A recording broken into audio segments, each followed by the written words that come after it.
Bismillahirrahmanirrahim. Assalamualaikum warahmatullahi wabarakatuh. Alhamdulillahirabbil alamin. Wassalatu wassalamu ala Rasulillah. Rabbis shrahli sadri wa yassirli amri wahlul 'uqdatam min lisani yafqahu qauli.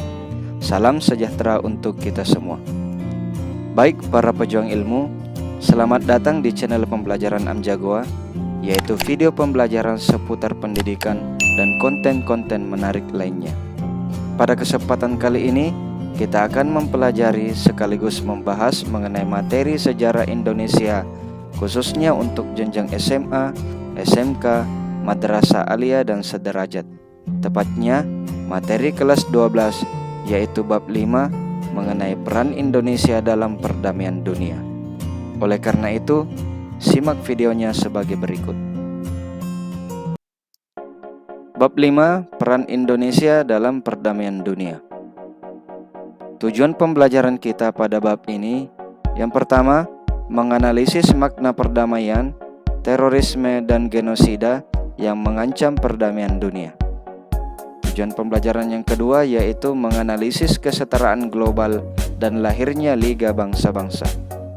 Yang ketiga, mengevaluasi peran bangsa Indonesia dalam perdamaian dunia melalui antara lain Konferensi Asia Afrika, Misi Garuda, Deklarasi Juanda, Gerakan Non-Blok, ASEAN, OKI, dan Jakarta Informal Meeting.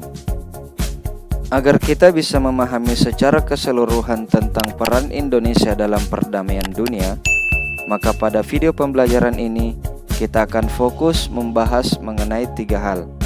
Yang pertama, memahami makna perdamaian, genosida, dan terorisme yang mengancam dunia. Yang kedua, kesetaraan global dan lahirnya Liga Bangsa-Bangsa. Dan yang ketiga atau bagian C, yaitu peran Indonesia untuk perdamaian dunia melalui lembaga-lembaga internasional. Pada slide ini kita melihat sebuah foto dari para pendiri gerakan non-blok. Dimulai dari yang paling kiri, yaitu Jawaharlal Nehru dari India. Kemudian Kewane Nkrumah dari Ghana, Gamal Abdul Nasser dari Mesir, Presiden Soekarno dari Indonesia, dan Josip Broz Tito dari Yugoslavia. Gerakan non-blok adalah suatu organisasi internasional yang terdiri lebih dari 100 negara-negara yang menganggap dirinya tidak beraliansi dengan kekuatan besar apapun, yaitu antara blok barat dari pihak Amerika dan blok timur dari pihak Uni Soviet pada saat itu. Bagian A, memahami makna perdamaian, genosida, dan terorisme yang mengancam dunia. Dalam bahasa Romawi kuno, damai disebut dengan kata pax yang diartikan sebagai absentia belli atau suatu keadaan dari ketiadaan perang. Ada pandangan yang berbeda tentang makna dari perdamaian. Namun, pada umumnya tidak ada negara atau bangsa yang menolak perdamaian. Negara-negara yang memiliki pengalaman buruk karena perang mungkin akan bertanya tentang perdamaian. Sebagai contoh, bagaimanakah caranya untuk dapat mencapai perdamaian?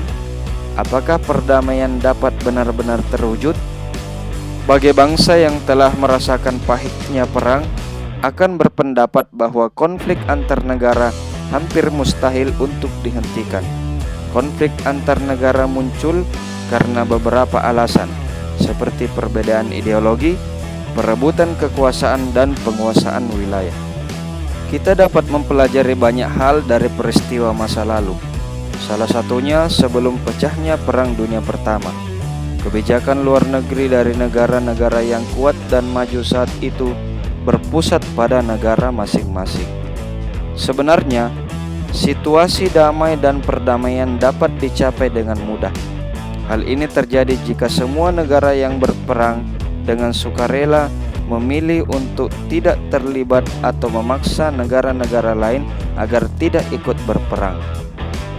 Perdamaian dunia dapat dicapai jika terjadi kesepakatan dari semua negara untuk menghentikan peperangan, menjaga perdamaian bersama-sama, dan menciptakan suasana tenang dan damai pada dunia. Kenyataannya, Perdamaian dunia memang harus selalu diperjuangkan. Selanjutnya, lahirlah sejumlah tokoh-tokoh yang memperjuangkan perdamaian. Mereka berhak mendapatkan penghargaan berupa Nobel Perdamaian. Kita lihat di sini yang pertama adalah Bunda Teresa, yaitu seorang biarawati Katolik Roma yang meraih Nobel Perdamaian pada tahun 1979. Dan gambar yang kedua adalah seorang tokoh wanita, yaitu Wangari Maathai, adalah aktivis lingkungan hidup dan politik yang mendapatkan Nobel Perdamaian untuk kontribusinya dalam bidang pembangunan berkelanjutan, demokrasi, dan perdamaian di Afrika. Terdapat dua kategori atau tindakan yang dapat mengancam dunia. Di antaranya yaitu genosida dan terorisme.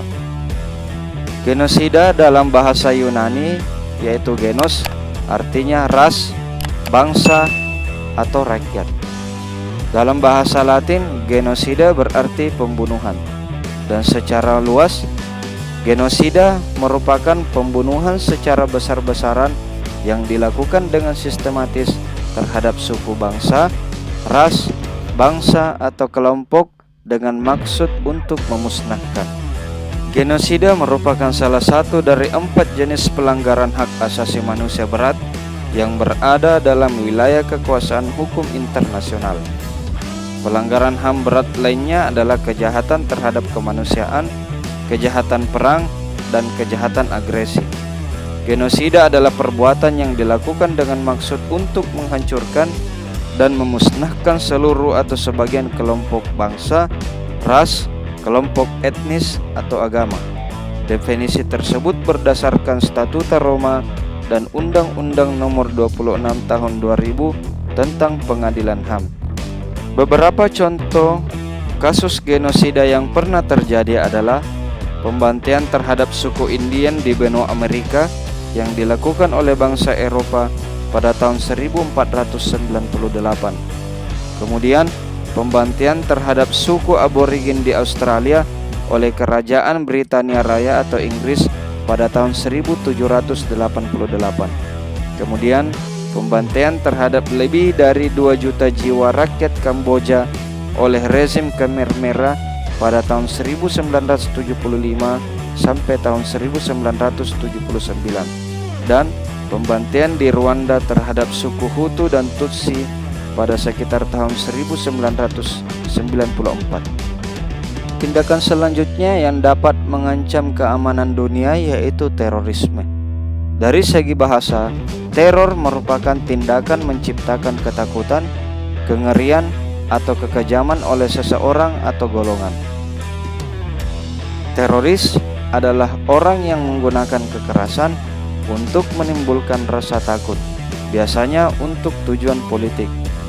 Sehingga secara keseluruhan, terorisme merupakan penggunaan kekerasan untuk menimbulkan ketakutan dalam usaha mencapai suatu tujuan tertentu.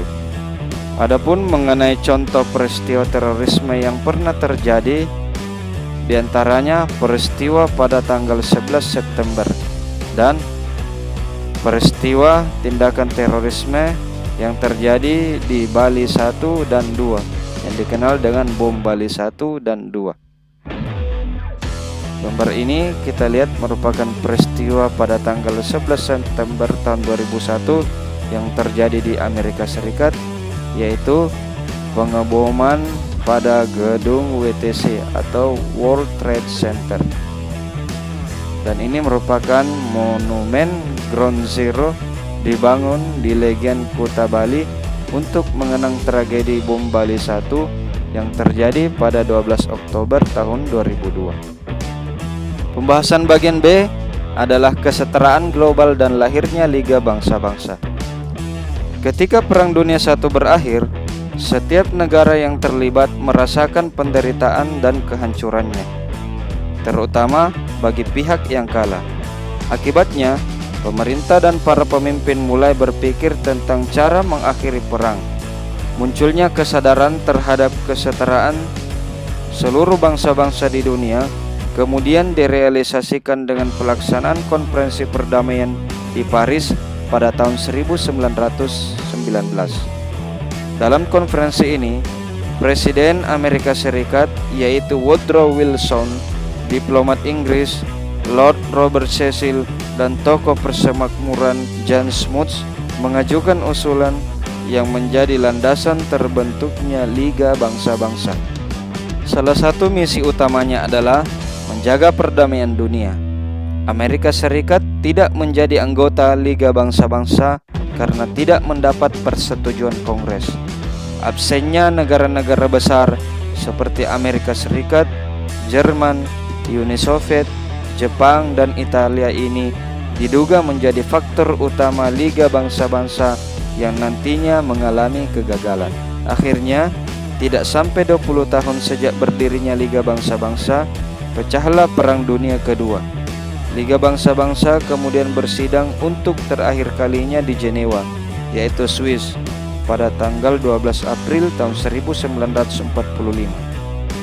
Pada hari tersebut, Liga Bangsa-Bangsa kemudian resmi dibubarkan. Perannya sebagai penjaga perdamaian dunia telah berakhir. Liga Bangsa-Bangsa kemudian digantikan oleh Perserikatan Bangsa-Bangsa yang didirikan pada tanggal 24 Oktober tahun 1945. Pada gambar ini kita lihat seorang tokoh yang bernama Woodrow Wilson adalah Presiden Amerika Serikat yang ke-28 yang meraih Nobel Perdamaian atas jasanya memprakarsai berdirinya Liga Bangsa-Bangsa. Dan gambar ini merupakan pertemuan dari 4 tokoh yang terkenal. Dari kiri ke kanan yaitu Perdana Menteri David Lloyd George dari Britania Raya atau Inggris, Perdana Menteri Vittorio Orlando dari Italia, kemudian Perdana Menteri George Clemenceau dari Paris, dan Presiden Woodrow Wilson yang menghadiri konferensi perdamaian di Paris. Pembahasan bagian C dari bab ini yaitu peran Indonesia untuk perdamaian dunia melalui lembaga-lembaga internasional. Lembaga-lembaga internasional merupakan organisasi yang dibentuk oleh masyarakat internasional dengan sukarela dan atas dasar persamaan tujuan. Tujuan yang dimaksud adalah mewujudkan perdamaian dalam tata hubungan internasional. Pada hakikatnya, organisasi internasional meliputi organisasi publik dan organisasi swasta. Organisasi publik adalah organisasi yang dibentuk oleh pemerintah, sementara itu organisasi swasta adalah organisasi yang didirikan oleh badan-badan swasta dalam usaha untuk memenuhi kebutuhan dalam berbagai kepentingan. Dalam pengertian yang lebih sempit, lembaga-lembaga internasional pada umumnya berdiri berdasarkan pada sebuah tujuan yang sama, yaitu mewujudkan atau mengemban misi bagi perdamaian dunia. Selain Perserikatan Bangsa-Bangsa, sebagai lembaga internasional yang berperan aktif dalam menjaga perdamaian dunia, juga dikenal organisasi lainnya yang termasuk ke dalam Organization of Universal Character seperti APEC atau Asia Pacific Economic Cooperation, OKI yaitu Organisasi Kerjasama Islam, dan Gerakan Non-Blok serta ASEAN. Melalui lembaga-lembaga internasional ini, Indonesia kemudian secara aktif berperan dalam mewujudkan perdamaian dunia dan membangun kesadaran tentang kesetaraan global melalui tata hubungan yang efektif dengan negara-negara lain. Peran Indonesia untuk perdamaian dunia melalui lembaga-lembaga internasional lainnya yaitu Konferensi Asia Afrika. Ide pembentukan Konferensi Asia Afrika lahir ketika Ali Sastroamidjojo menjabat sebagai Perdana Menteri Republik Indonesia. Indonesia berperan sebagai penyelenggara Konferensi Asia Afrika di Bandung pada tanggal 18 sampai 24 April tahun 1955. Penyelenggaraan konferensi ini memberikan semangat dan mendorong perjuangan kemerdekaan bagi bangsa-bangsa Asia dan Afrika. Dan gambar ini merupakan suasana di depan Gedung Merdeka saat diselenggarakan Konferensi Asia Afrika pada tahun 1955. Dan kita lihat ini merupakan tokoh-tokoh pelopor konferensi Asia Afrika. Yang pertama adalah Ali Sastroamidjojo dari Indonesia, kemudian Jawaharlal Nehru dari India, kemudian UNU dari Burma, Muhammad Ali Bogra dari Pakistan, dan Sir John Kotelawala dari Sri Lanka. Peran Indonesia untuk perdamaian dunia selanjutnya adalah misi Garuda. Indonesia mengirimkan pasukan kontingen Garuda untuk bergabung dengan pasukan penjaga perdamaian PBB sebagai wujud bantuan kepada PBB untuk menjaga perdamaian ke wilayah konflik. Misi Garuda yang telah dilaksanakan oleh Indonesia diantaranya yaitu Konga 1 di negara Mesir pada tahun 1957, Konga 2 di Kongo pada 1860, Konga 3 di Kongo 1862, Konga 4, 5, dan 7 di Vietnam, Konga 8 di Timur Tengah pada tahun 1974 sampai 1979, Konga 9 di Iran, yaitu ketika terjadi konflik antara Iran dan Irak pada tahun 1988 sampai 1990. Kemudian Konga 10 di Namibia, konflik Namibia pada tahun 1989. Konga 11 yaitu konflik antara Irak dan Kuwait pada tahun 92 sampai 95. Gambar ini merupakan pasukan Konga 6 yang dikirim ke Timur Tengah pada tanggal 3 Desember tahun 1973. Selanjutnya, peran Indonesia untuk perdamaian dunia yaitu melalui Deklarasi Juanda. Perdana Menteri Juanda menugaskan Mr. Mokhtar Kusuma Atmaja untuk mencari dasar hukum dalam mengesahkan batas wilayah laut Indonesia. Pada 13 Desember tahun 1957, pemerintah Indonesia mengeluarkan Deklarasi Juanda. Deklarasi Juanda baru mendapat pengakuan dari dunia internasional melalui Konferensi Perserikatan Bangsa-Bangsa tentang Hukum Laut di Montego Bay, Jamaika tahun 1982 atau Konvensi PBB tentang Hukum Laut atau United Nations Convention of the Law of the Sea atau UNCLOS. Gambar ini merupakan tokoh pemrakarsa Deklarasi Juanda. Seperti namanya, kita lihat Insinyur Haji Juanda Kartawijaya. Peran Indonesia untuk perdamaian dunia selanjutnya adalah melalui gerakan non-blok. Indonesia menjadi salah satu pelopor berdirinya gerakan non-blok. Indonesia memegang kepemimpinan gerakan non-blok pada tahun 1992 sampai 1995 dan pernah menjadi tuan rumah KTT gerakan non-blok pada tanggal 1 sampai 7 September 1992 di Jakarta dan Bogor. Lewat Jakarta Message, Indonesia berhasil memfokuskan kerjasama pada pembangunan ekonomi dengan menghidupkan kembali dialog Selatan-Selatan. Indonesia turut andil dalam menyelesaikan berbagai konflik regional, antara lain Kamboja, gerakan separatis Moro di Filipina, dan sengketa Laut Tiongkok Selatan. Gambar ini, sebagaimana yang disampaikan di awal, merupakan para pendiri gerakan non-blok. Dari yang paling kiri yaitu Jawaharlal Nehru dari India, Kewane Nkrumah dari Ghana, Gamal Abdul Nasser dari Mesir, Soekarno dari Indonesia, dan Joseph Broz Tito dari Yugoslavia. Organisasi selanjutnya adalah OKI, yaitu Organisasi Kerjasama Islam.